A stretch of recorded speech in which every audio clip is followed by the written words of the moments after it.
கருப்பசாமின்னு சொன்னாலே அது ஒரு பேர் மட்டும் இல்லை, அது ஒரு பெரிய சக்தி. கருப்பசாமிக்கு கோபம் வரும்னு கேட்டா, ஆமா நிச்சயமா அவருக்கு கோபம் வரும்.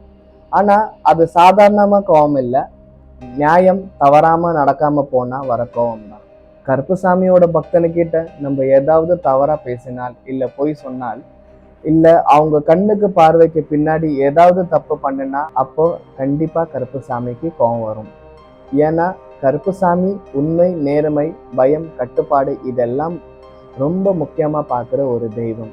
நம்ம கருப்பசாமி பக்தர் ஆயிட்டா நம்ம வாழ்க்கையில இருக்கிற விதி எழுத்து, வாழ்க்கை பாதை எல்லாம் நம்ம ஐயா கருப்பசாமி எழுத்துன படின்னு சொல்லுவாங்க. கருப்பசாமின்னு நினைச்சா அவர் யார் மேல வேணாலும் உடம்புல வரலாம். அவன் கருப்பசாமியை நம்பினால் மட்டும் போதும். நீங்க இது மாதிரி நிறைய பார்த்துருப்பீங்க. சில பேர் உடம்புல கருப்பசாமி வந்தாலே, விபூதி போட்டாலே உடனே அமைதியா ஆகிடுவாங்க.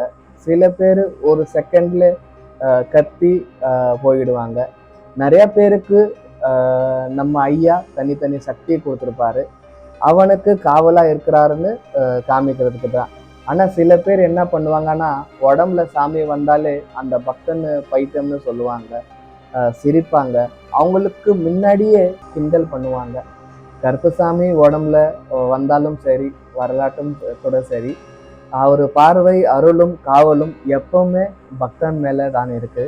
இது சரியா இல்லையான்னு எனக்கு தெரியல, ஆனா இதுதான் என் மனசுல இருக்கிற உண்மை. இந்த உலகத்துல எல்லாரும் நம்ம கூட இருப்பாங்களா மாட்டாங்களான்னு எனக்கு தெரியாது.